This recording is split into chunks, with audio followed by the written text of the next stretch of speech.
On the day before the infamous bombing of Darwin, 2 American transport ships on a secret mission were attacked in the north of the city. 16 men were killed, and today they were remembered alongside their Australian allies in the lead-up to tomorrow's official ceremony. The rich tapestry of wartime tales surrounding the top end was today woven even deeper.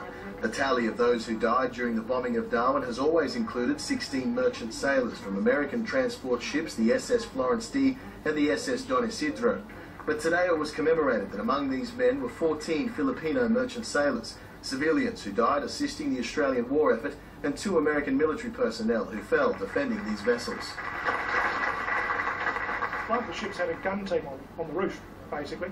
It was a United States Army gun team, and they were defending a ship with 50 calibre machine guns. And it was an uneven match. They lost. Cyril Clipper was just a 10-year-old boy playing on the beach of nearby Bathurst Island as the ships were bombed. It was a beautiful day, cloudless, and we could hear these bombs going off. We were just wondering what's going on. He didn't witness the attack himself, but vividly remembers the desperation of the survivors. And as soon as they got onto the shore where we live, Garden Point, they got up and got on the shore and picked up the jellyfish, cut the tentacles and then ate them. In addition to the infamous February 19 raid on Darwin, it's believed there were as many as 120 separate raids carried out across northern Australia. Dr. Lewis believes more untold stories of sacrifice are just waiting to surface. There was an aircraft fight outside Darwin on the 15th of February with a United States Army Air Force pilot called Lieutenant Buell. And he shot down a Japanese plane and it shot him down. He died. He's still out there somewhere. The main commemoration ceremony for the raids on Darwin itself will take place here at the Cenotaph tomorrow. But today's ceremony is a powerful reminder that our World War II history is not just about Darwin and Australians, but also the entirety of Northern Australia and our allies. Particularly in this instance, our friends from the Philippines. Today there remains a 7,000-strong Filipino community in the territory. This is finally recognition for Filipino merchant sailors who died contributing to the war effort. I do hope that future generations of Australians and Filipinos and other ethnic communities will realize how good long and historic ties do for people.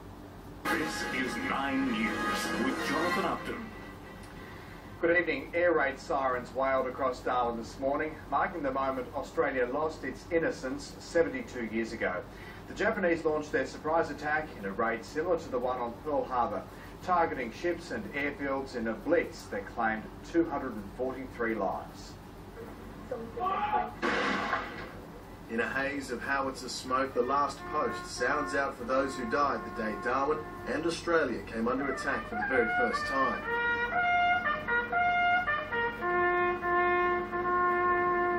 Nostalgic, very nostalgic, but again it's history.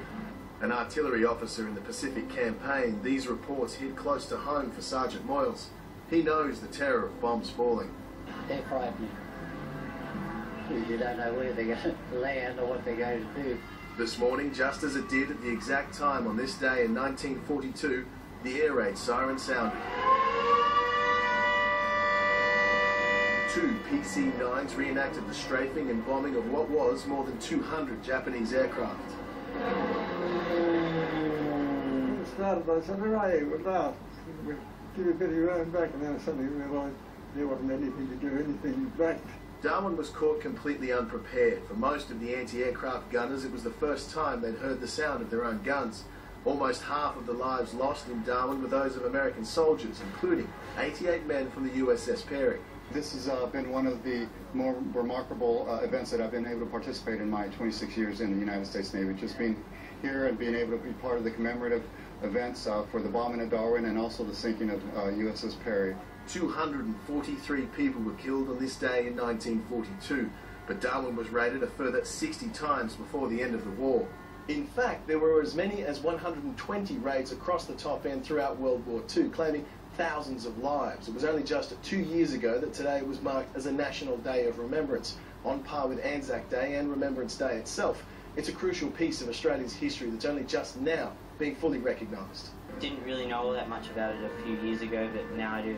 We work very hard at making sure that it is known around Australia, but yeah, it's up to Australia to get behind this commemoration. Lincoln Humphreys, 9 News. Meanwhile, in an Australian first, the Northern Territory Government has released a new way to discover your family's military history. The online library exhibit is the first comprehensive list of military units and ships that served in the Territory during World War II, allowing friends and family to find information about their relatives at the click of a mouse. To find out if your family members are among them, visit the 9 News Darwin Facebook page to follow the link.